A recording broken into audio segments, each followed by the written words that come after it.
Hey guys, welcome back to The Readers. I hope you are having an amazing day. Let's get right into the stories. The first one is a pro-revenge story. My first job after graduating college was at a local streaming TV station in 2022. The owner, let's call him Marcus, was, and still is, the worst human being I've ever met. This guy has plenty of money, but he'll cheat and lie about anything to avoid paying his bills. When I started working there, Marcus had just signed a contract with Amazon Prime Video to become part of their local channels package. Since we were purely a local streaming station at the time, this meant we had about 2 months to upgrade our entire system to start broadcasting to Prime Video customers across the greater Seattle area. According to the contract, each day we missed the deadline would result in hefty penalties for Marcus. Not knowing anything about streaming technology, Marcus hired my friend Alex as a freelance consultant. During their first meeting, Alex laid out the options. Look, for about $15,000, I can set up an automated system that'll handle everything seamlessly, Alex explained. Marcus scoffed. That's way too much. Find me something for half that price. Well, there might be a way, but... Alex started. Perfect, Marcus interrupted. Just buy whatever equipment you need, and I'll reimburse you. I pulled Alex aside after the meeting. Don't front the money, man. Marcus is notorious for not paying people back. Alex just gave me a knowing smile. Trust me on this one. He managed to get everything working, and we went live right on schedule. Marcus was ecstatic until Alex showed up with the bill. Right on cue, the excuses started flowing. Oh, you know how it is, Marcus said, shuffling papers on his desk. Cash flow is a bit tight this month. Can we push this to next quarter? That's when Alex dropped his bombshell. Sure, no problem, Alex said casually. I'll just take all the equipment back today. Oh, and by the way, you should know that to keep costs down, someone needs to manually code the broadcast feed every single day. Takes about 5 minutes, but nobody else here knows how to do it. Marcus's face went pale. What are you saying? I'm saying you have 2 choices, Alex replied. Either pay me what you owe plus a $2,000 monthly consulting fee, or your station goes dark and you start paying those penalties to Amazon. Marcus wrote the check so fast his pen nearly caught fire. Instead of paying $15,000 for an automated system, he ended up paying more than double that amount as Alex collected his monthly consulting fee for almost a year. Alex finally felt guilty enough to train someone else at the station, but by then, Marcus had learned his lesson the hard way. The kicker? When I left the station last year, I heard Marcus had finally installed that $15,000 automated system Alex originally proposed. Moral of the story, only thinking about short-term gain will always cost you more in the long run. The next one is an entitled people story. I never thought I'd be writing one of these stories, but here we are. This all started back in early 2023 when I inherited my grandfather's Lakeside property in Michigan. It's a beautiful piece of land, about 3 acres with 200 feet of lake frontage on Lake Mitchell. The property has been in our family since the 1960s, well before any of the surrounding development began. My grandfather was a smart man. He bought this land when it was practically wilderness, built a modest cabin, and watched as the area around it gradually developed into an upscale lakeside community. The cabin isn't fancy, but it's well maintained and holds countless memories of summer fishing trips and family gatherings. When I inherited the property, I was thrilled. I'm 35, work remotely as a software developer, and the idea of spending summers working from the cabin while enjoying the lake seemed perfect. The property taxes were reasonable, and my grandfather had left everything in good order. The trouble started about 2 months after I moved in. I was working on my laptop on the deck one morning when I noticed 3 women walking onto my property like they owned the place. They were dressed in what I can only describe as casual luxury attire, designer athleisure wear and expensive sunglasses. I set my laptop aside and walked down to meet them. "Can I help you?" I called out as they approached. The woman in front, who I'd later come to know as Barbara Thompson, Homeowner Association President Extraordinaire, gave me what I assume she thought was a warm smile. "Oh, you must be Charles's grandson. I'm Barbara and this is Linda and Margaret. We're from the Lake Mitchell Estates Homeowners Association." I nodded politely, though I was confused about why they were on my property. "Yes, I'm James. Nice to meet you." Barbara's smile widened. "We wanted to welcome you to the neighborhood properly and discuss some important matters regarding your property." Linda, a woman probably in her early 60s with perfectly coiffed gray hair, chimed in. "We were so sorry to hear about Charles. He was such a dear friend to the community." I thanked them for their condolences, though something about their tone felt off. That's when Barbara got to the point. "James, we wanted to talk to you about integrating your property into our homeowner association. The Lake Mitchell Estates community has grown significantly, and your grandfather's property is now completely surrounded by our association. It would make perfect sense for you to join." I shook my head. "I appreciate the offer, but I'm comfortable with the property as it is. My grandfather deliberately kept it independent of the homeowner association, and I plan to do the same." Margaret, who hadn't spoken yet, stepped forward. "You see, James, there's been some confusion about the lakefront access. Our residents have been using your shoreline for years to access the lake. It's become something of a tradition." This was news to me. I wasn't aware of that. "My grandfather never mentioned any agreement about public access." Barbara's smile turned slightly patronizing. "Oh, it wasn't a formal agreement. Charles was just such a good neighbor. He understood the importance of community access to the lake. We've even been maintaining that section of the shoreline as part of our homeowner association responsibilities." I was starting to see where this was going. "While I appreciate that you've been maintaining it, this is private property. I'm not comfortable with unrestricted access to my lakefront."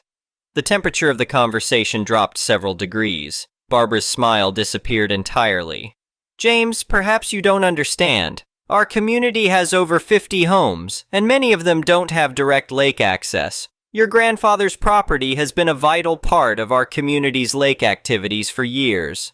"I understand completely," I replied firmly. "But this is private property, and I'm not interested in joining the homeowner association or providing public access to my lakefront." Linda stepped forward, her voice taking on a stern tone. "Young man, you need to think about the greater good of the community. We're prepared to offer you very reasonable terms for homeowner association membership." I stood my ground. "Thank you, but no thank you. Now, if you'll excuse me, I have work to do." As they turned to leave, Barbara looked back. "We'll be in touch. I hope you'll reconsider your position. It would be a shame if this became difficult." That's when I knew I needed to call my lawyer. The next few weeks were interesting to say the least. First came the letters, official-looking documents from the Lake Mitchell Estates Homeowner Association claiming they had prescriptive rights to my lakefront due to historical use. They demanded I either join the homeowner association or grant them a permanent easement for community access. Then came the visits. Every day I'd find homeowner association members walking along my shoreline, setting up beach chairs or trying to launch kayaks. When I asked them to leave, they'd claim they had every right to be there because that's how it's always been. The situation came to a head when I installed security cameras and put up no trespassing signs along the shoreline. The very next day I found all the signs removed, and Barbara was leading a group of about 20 residents in what they called a community lake day on my property. That's when I called Sarah Martinez, my lawyer. Sarah had helped with the property transfer after my grandfather's death, and I knew she was thorough and didn't take any nonsense. After reviewing everything, Sarah was livid. "They're trying to claim prescriptive rights? This is ridiculous. Your grandfather had explicit documentation preventing exactly this kind of thing." She pulled out a folder. "Your grandfather filed a notice of adverse possession prevention with the county every few years, specifically to prevent any prescriptive rights claims. He also had surveys done regularly and maintained clear property boundaries. These homeowner association people are way out of line." I was relieved but also worried about the escalating situation. "What should we do?" Sarah grinned. "Oh, we're going to shut this down hard. First, we're going to send them a cease and desist letter. Then, we're going to file for an injunction to prevent them from accessing your property. And finally, we're going to sue them for their illegal attempts to claim your land." She started typing on her computer. "The best part, your grandfather kept meticulous records. We have documentation of every time he denied public access requests, photos of his property maintenance, and even security camera footage from the last few years showing him actively preventing any established patterns of public use." The cease and desist letter went out the next day. It was comprehensive and brutal, outlining not only their illegal actions but also the potential consequences. Sarah had included copies of all the relevant documentation, including my grandfather's records. The homeowner association's lawyer responded within days, trying to maintain their position, but clearly rattled by our documentation. They proposed a compromise where I would sell them an easement for a reasonable price. Sarah's response was perfect. "My client is not interested in selling any portion of his property rights. Any further attempts to access the property without permission will result in immediate legal action for trespassing and harassment." But Barbara and her crew weren't done yet. They tried a new tactic: pressure from other residents. I started receiving calls and emails from neighbors, some pleading, others threatening, all insisting that I was destroying community property values by denying lake access. The final straw came when I found a crew from the homeowner association's landscaping company on my property, claiming they had been maintaining this area for years and had authorization to continue doing so. I called the police for trespassing, and Sarah filed for an emergency injunction. The judge granted it immediately, barring any homeowner association members or their representatives from accessing my property. That's when Sarah dropped the hammer. She filed a lawsuit against the homeowner association for attempted adverse possession, trespassing harassment, destruction of property, the removed signs, tortious interference with property rights. The lawsuit asked for substantial damages and included a demand for all legal fees to be paid by the homeowner association. The homeowner association's lawyer finally realized they were in serious trouble. The documentation we had was overwhelming and their position was legally indefensible. They tried to settle. Their first offer was laughable. They would allow me to maintain my property independence if I granted them a limited access easement.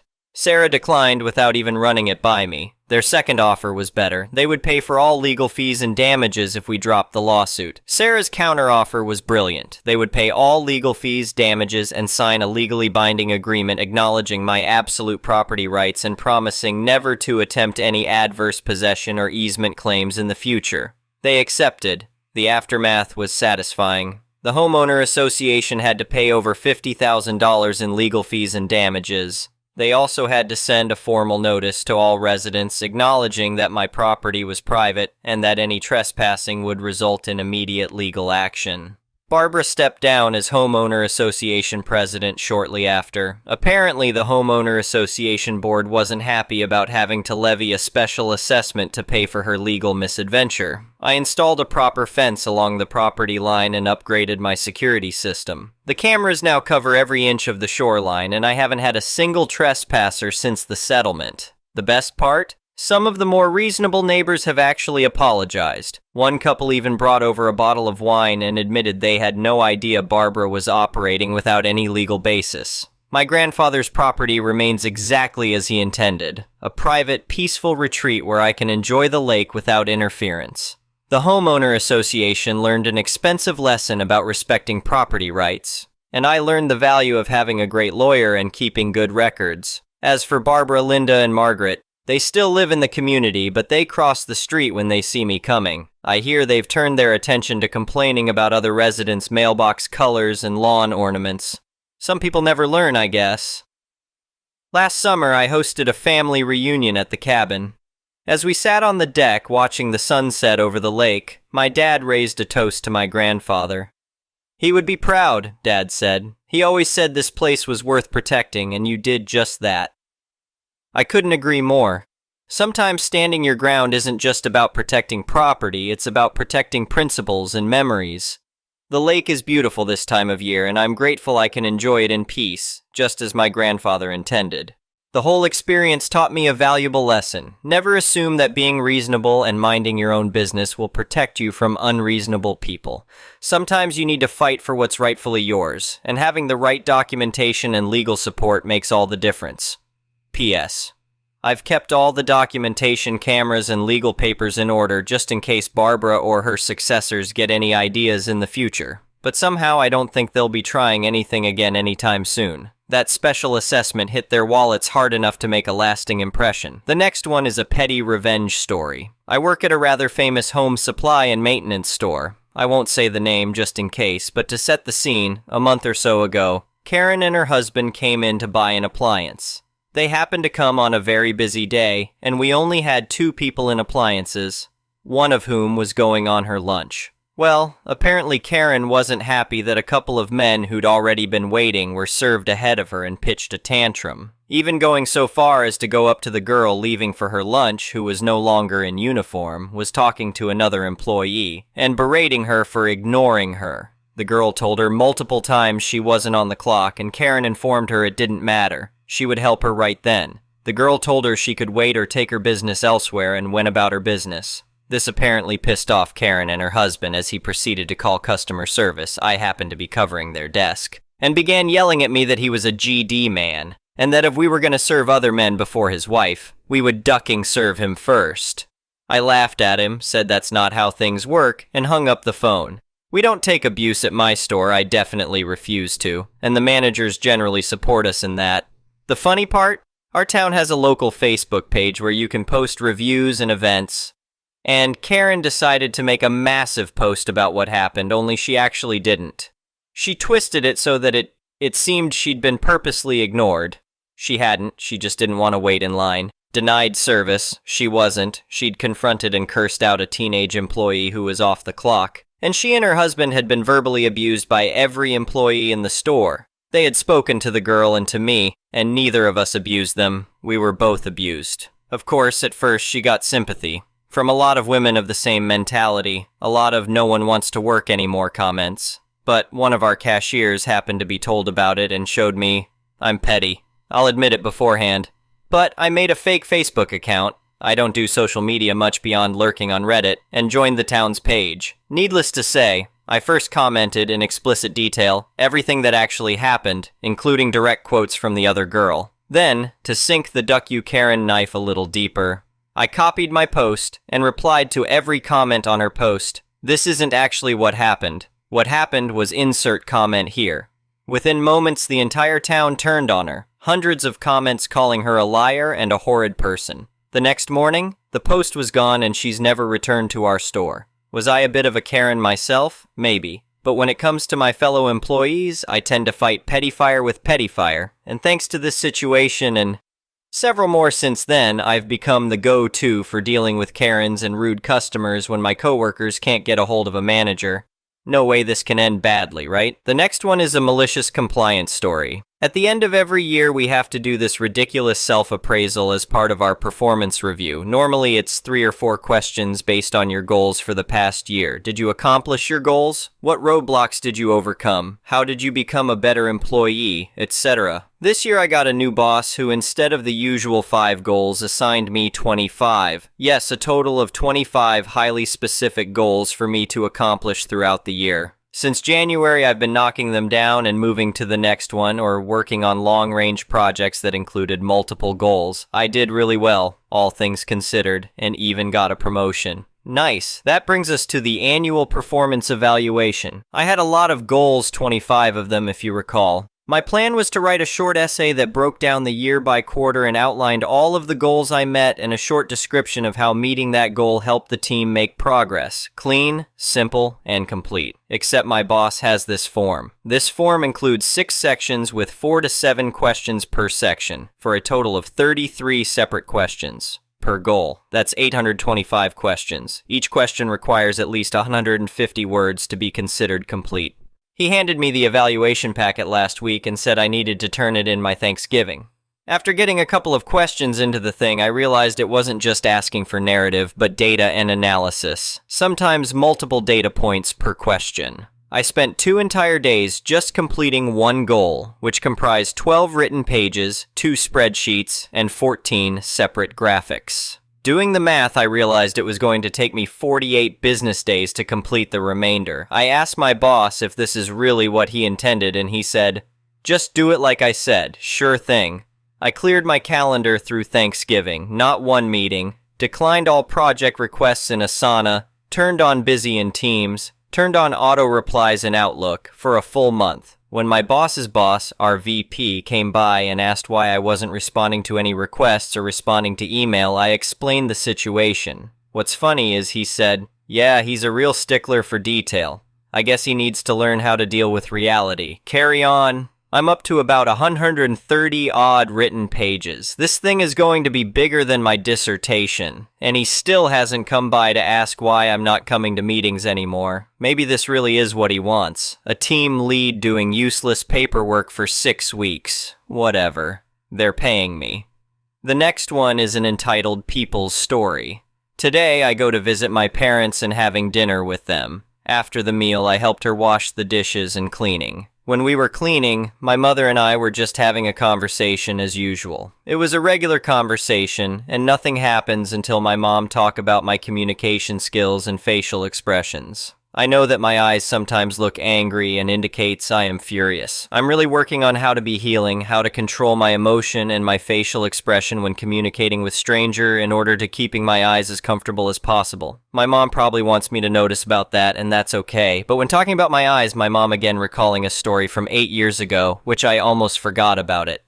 Context, I was 14 at that time the story happens, and we were still in my home country, which is in Southeast Asia, before we migrated to the US. My mother married to an American man, who is now my stepfather, because he was an expat and have many friends who also expats in my country. One day, we were having a fancy dinner and many of them. I was sitting face to face with an Aussie guy. Everything about the dinner was good. We were having a buffet in a restaurant of a fancy hotel. The food was tasty. It was the first time I met him and also the last time. I thought it should be a fancy dinner and a good time to make friends, but it turned out to be not like I was expected. I was enjoying my meal and that guy sitting in the opposite side started to talk with me, some greetings and asking me some questions. And he asked, "How many boyfriends you've dated?" I felt tremendously uncomfortable, because at that time I was still a kid and naive about that. My reaction now when typing this down is, ew! Actually, I often hear people around me, my extended family, aunts, uncle, asking the question like, "Are you taken?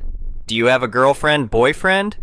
When you get married?" To adults in Tet holiday. But the point is, no one asking that question to a 14-year-old kid. When you're a kid at the age of receiving lucky money, adults often asking about your grades, your performance at school. Actually, it doesn't matter if people kidding me about me having a boyfriend, but how many boyfriends?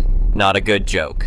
And now, my mother still recalling that story, say that my eyes made that guy scary, that I shouldn't behave like that.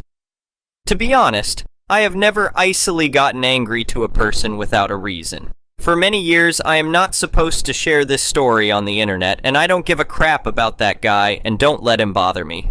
But today, I'm enraged. Thank you for watching. I would really appreciate it if you could like the video and subscribe to our channel if you haven't already. We'll see you again tomorrow.